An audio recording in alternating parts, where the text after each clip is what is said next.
right, let's get started. Check the mic and make sure it sound right, boys. Hey guys, what's up, and welcome to another Q&A this weekend. I guess a weekend Q&A. We have about maybe 2 or 3 questions to go through, and then just some comments we're going to elaborate on a bit. So this would be, I guess, a sweet amount of questions for the right timing of this video. Okay, so let's just jump right into the first question/comment. Are we doing a question first here or a comment here? It's more of a comment regarding the used car shortage and I guess production, because we talked about used car shortage and the whole issue with the chip shortage and how that's affecting supply. And we got a comment here that about contact auto manufacturer spokespeople for an official statement, because CEOs have already announced to their shareholders that they will limit production on purpose to keep prices high. Well, that doesn't sound logical to me, but if you have an official statement on a news article or something where you saw that and you want to send us a link, like, I'll be more than happy to review that and check it out. But any basics, like, there's clearly a demand for vehicles right now, and it's an unprecedented demand for the vehicles because there's not enough supply. And anything that you make, if there is a massive demand for it, you would want to make as much of that product as you can to make more money. So it doesn't make sense to try to sell less or purposely try to make limit your production to be like, exactly, maximize the profit. And why I know 100% that's not true is if you understand the automotive business, even from the manufacturer standpoint, you know that they're more about volume than trying to just sell less at a maximum profit. Exactly. Because let's say GM, for example, on top of making the vehicles, they supply the vehicles to the dealer. Now, parts is a very big, profit aspect or revenue for manufacturers. So when you have an accident, you need a bumper, whatever, a headlight, you know how expensive those parts are. So the more cars that they can pump out that would require maintenance and repairs and require parts, GM are making money on that too.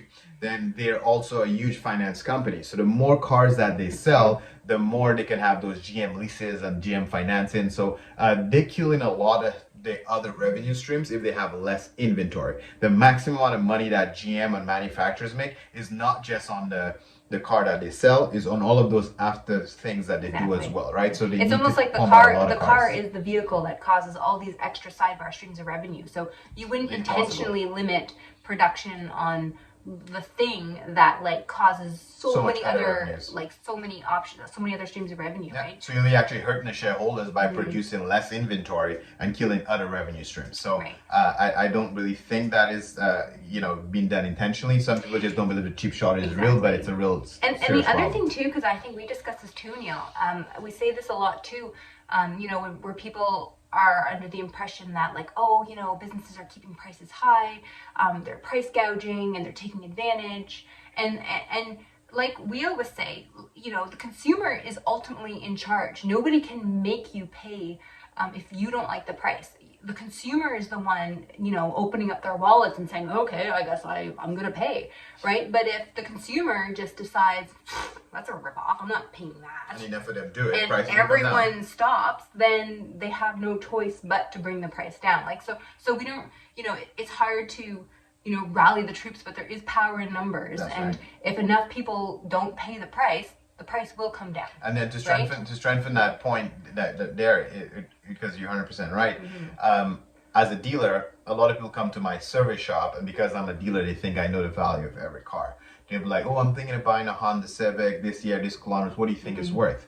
And then my answer to that is always, well, it's not really what I think is worth, it's what the market values, and what the market is you, the consumer, is what you're willing to pay, sets the value of that car. And what do I mean by that? When I'm buying a car in the auction, to know that I'm not overpaying or know that I'm paying the right price, one of the guides we use, obviously, the auction data or sales data, the history. So if I know the past 2 auctions, this specific Civic with this similar kilometers and all that kind of jazz, so for X amount price, then I know, okay, then as long as I don't overpay, that's a high, medium, low. So the history of what other dealers are paying means that's what the wholesale prices. Right. Now, dealers also looking at the history of what retailers. If I had a Civic like this and I retail for this price, and all the other dealers asking this price, that sets the retail value. So the retail value is set based on what the consumers are willing to pay for the car, and the wholesale value is equally set based on what the dealers are willing to pay for the car. Because the car rental companies, all of them, if they put the car at the auction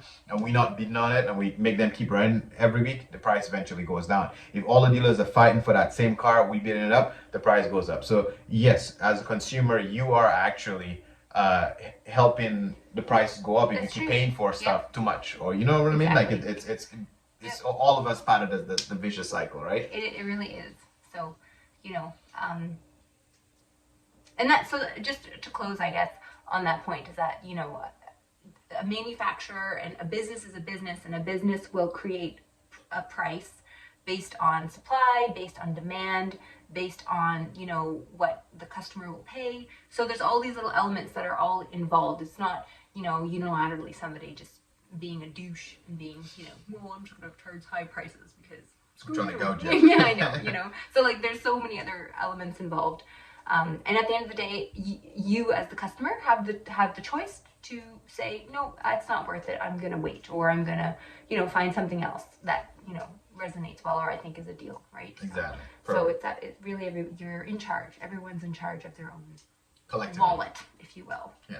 You know, if I apply to open my own dealership, can I still work at another dealership as a salesperson until I can find a shop to start my application? I guess the easiest way to answer that is understanding the rules around salespeople. So what Omvic has said is, if you plan on being a salesperson at 2 dealerships, which in this case would be your dealership, because you would have to be a salesperson at your dealership, possibly, and I'll tell you why I said possibly, and then you're going to be a salesperson at where you're working right now.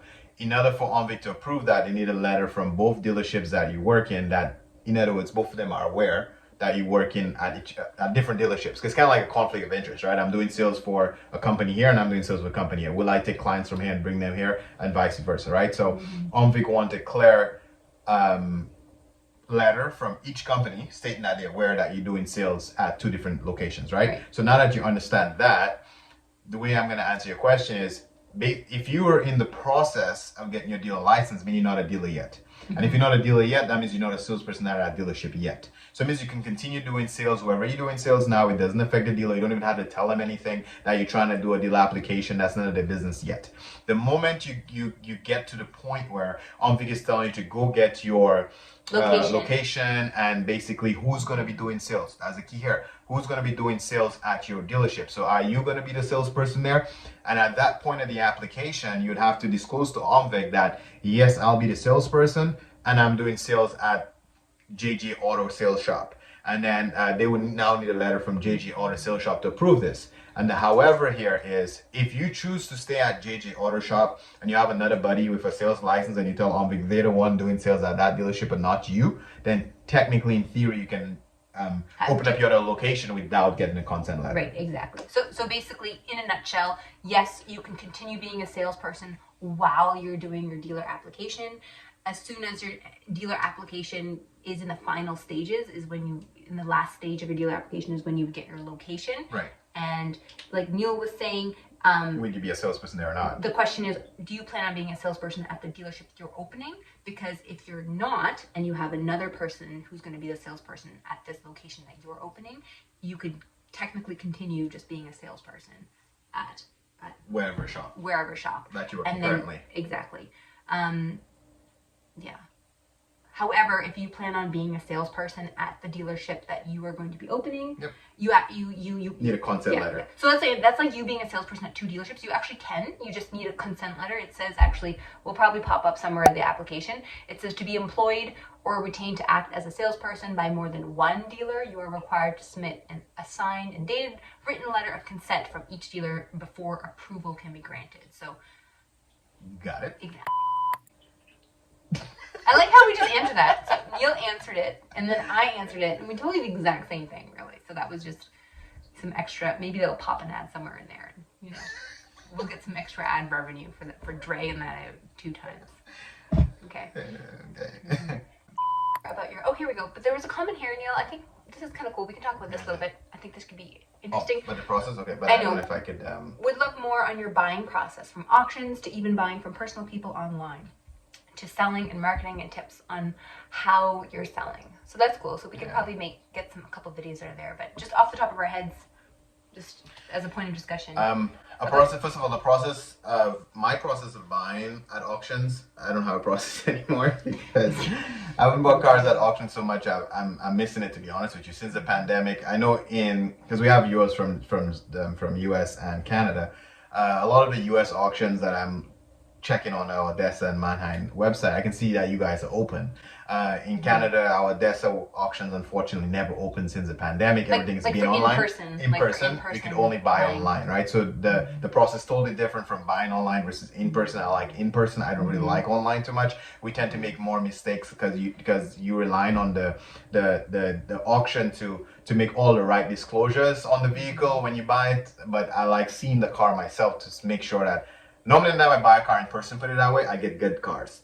Anytime I buy a car online, it's like, 50-50. When it comes like, fuck, I didn't see that, or it's always a headache. And then it is a lot of headaches. Like, we're finding online too, like, even to arbitrate a car, like, It's after you impossible. find something, it's like, oh, the auctions and even like the online, like Trade Rev, like, they're not interested in resolving your problem. The stress is not worth it. No, it's very frustrating. So in person is definitely nicer. So yes. So I have a better process for in person, but as per another dealer I was having a conversation with, I can't say for sure because I haven't gone there, but apparently he said to me that Mannheim did open back up their auctions, but they're at a maximum capacity. So like a limited capacity, right? Yeah. So what they would do is first come first serve. So you can drive like an hour to get to the fucking auction, but they would have a clicker, and then if they got 50 people, if that's the capacity, they would turn everybody else away. So I just never felt it was worth it to drive over there. And then what if I get there late? What if people got there before me and I got to drive back and didn't get a chance to get into the auction? So since the pandemic, we've never really been in an auction, but I think the best way 2 years. is So that's like 2 years that you haven't actually been in an auction. in person. Always online. Yeah. Amazing. But with all of that rumbling, the bottom line is when auctions were normal, I would tend to go through. I like Odessa, so I'll talk about Odessa because I mainly use Odessa just because of the pure convenience of how close it is to my dealership. But I would go on the Odessa website the night before, because the night before the auction would be when the auction list is more accurate. Because some people who use, the auction for storage, where you send some cars to the auction, it may be logged into the auction or something, and then it may not actually be available for sale yet. So the night before the auction list is more accurate, as these are the cars that are running. So I would go through the list, filter the type of cars that I'm specifically looking for, look at the pictures, the disclosures, and then kind of have an idea what I'm going to pay for it, do some market research on retail pricing, and I go to auction with that specific list. I like to go to the auction about an hour to 45 minutes before it opens, before it starts, so I can if I can go to the lanes and see the car first, I can take my time and see the cars first, and then obviously when they run through the auction, then you bid on them, right? Because when you go see it in person, some of those on your list, you'd immediately cross them out because it doesn't worth it. Some of them, or they're full of dog hair, or things that, which is fine because you can, but that impacts your cost, right? So maybe you would have paid a certain price, but then now you see all the detailing and rehabbing you have to do. Sometimes I don't know. There's smells that something that also just came to my mind too. That's actually a great tip, because that's a mistake that I made too, and you don't have to make that mistake. When you get more experience buying cars at the auction, sometimes you don't do that step where I said you go an hour earlier and kind of pre-inspect the vehicle. Why that is so important to do is when those cars are being driven through the auction lane, somebody's sitting in the driver's seat. And most times, like that's happened before, where I bought a Lexus C300. So nice premium car for a customer. It was a special order. I bought the thing, and it was not in the disclosure. After I bought the vehicle, when I went to pick it up, on this driver's seat where the stitching was, there was a crack in the leather, like they just unstitched. Now the shuttle guy was sitting on the seat, and I didn't see that. The whole car looked good, and I missed that. So it's kind of nice to see the vehicle before you drive. And same thing, if there's cigarette burns on the seat, you can't tell because the driver is sitting on the seat when it's driving through. So a great tip is you really want to inspect the car before it drive through the lane, right? So the inspection part is key to buying right. That answers your first part of the question.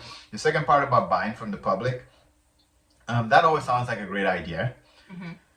But Well, it's time consuming. yes, Right? and you realize it probably don't worth your time.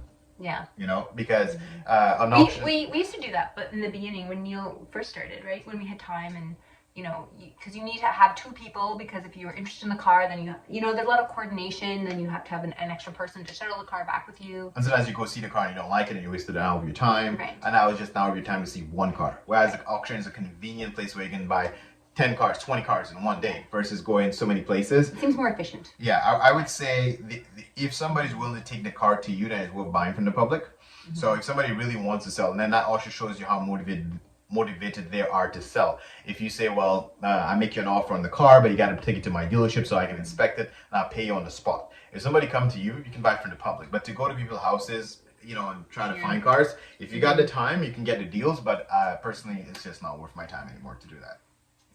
And selling and marketing, just in a nutshell. I don't know.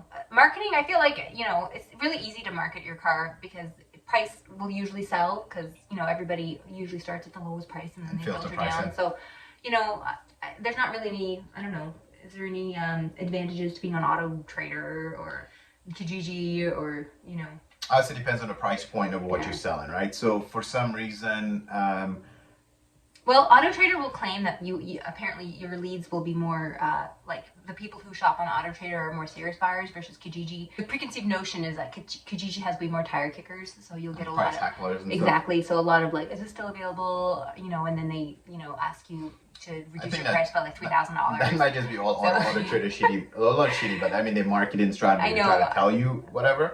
I don't know. But it doesn't mean that it's. I think it's all the same. Like it really is, but for me, Auto Trader is way more expensive. Mm-hmm. So if you sell cars under 10 grand, I think you go to Kijiji and Marketplace and those places, like you'll get leads and you'll sell your car anyway. Yeah. If you sell a lot more high-end vehicles, I mean, they are selling the trust and they've marketed their business in such a way that you're a more quality dealer. And I don't know, I do think that consumers have that mindset that if you're not an Auto Trader, then you're a small dealer. So if you sell really high-end cars, I recommend you have your stuff on Auto Trader anyway. Mm-hmm. But if you sell cars under 10 grand, maybe even 15 grand, Kijiji, Marketplace, like it's fine. You'll get leads without Auto Trader. Auto Trader is very expensive. So hopefully that kind of gave you a little bit of... Just a sneak peek of things of more content that Neil can actually elaborate on. Okay, last question here. I had a question. If I lease a car under my dealership and wanted to sell it afterwards, would I be able to sell the car to a customer while it's still on lease? Or would I first have to pay off the remaining balance and then sell it? Okay, so first of all, you would not be able to sell it, no, because a lease is not your vehicle, okay? So even if your dealership is the one leasing the car, the way a lease is structured, that means that the ownership of the car is always in the name of the leasing dealer. So even if you saying your dealership, it just means your dealership, the car will be plated under your dealership, but let's say it's a Honda, for example, you listen from Honda Canada. So the ownership will say Honda Canada, and then the plate portion would be in your dealership name. So that means not legally your car, so you cannot sell it. So you'd have to pay off the lease, get the car into your dealership name, and then you can sell it. Same as if you were, just to elaborate on it a little more, if you were financing the car would be in your dealership name, and the plate portion would be in your name, so it's just your car that you finance in. However, there would be a lien on the car. So until you don't pay off that lien, then you can't sell the car either, right? So the whole point is you can't sell something that's not yours, right? So I guess if you would encounter it right away if you went to go to the ministry to register the car. The ministry would be like, oh, actually, it's not your car. It's not your car. So you would naturally there's a step there that would prevent you from if registering it right. So in a way, which would be me selling it. The lien part is tricky because legally the lien is different. Lease I'm talking. Okay, So a lease, the car is not in your name, period. So you can't transfer. It's not your car. If the car has a lien on it, like the ministry is not the law. Like you can still transfer the car, but they would let. If let's say you had somebody with you, let's say you're doing a deal privately, they'll let you know that yes, this car has a lien on it. Right. The point is, any customer who's buying a car from you, a dealer, and they have a little bit of common sense, and Yeah. they would know that the car has a lien on it, Right. and They wouldn't- it would not work out. It would come back and bite you in the ass. But the point is, yeah, if it's in your name, you can transfer it out of your name if there is a lien on it. Right. But the person will know, and you'll end up in issues, right? So you can't sell something that's not yours, and you should not. That's as easy as we can answer that. So you would have to pay off the remaining balance Yes. and then sell it. Okay. All right, that's gonna wrap up our Q&A for this weekend. Again, thank you everybody for watching, subscribing, liking, sharing, and doing all of that jazz. And just for anybody who made it to the end here, that means you're a true fan of the channel. Because if you're not, you probably clicked off about a minute ago anyway. So if you made it this far, just so you know, the ways that you can support the channel is obviously by liking, subscribing, commenting in the description below, using our Well Simple link in the comment section, or the description section. You know, maybe even buying some wipers, any of that kind of stuff you can do support the channel. So appreciate you, and catch you in the next one.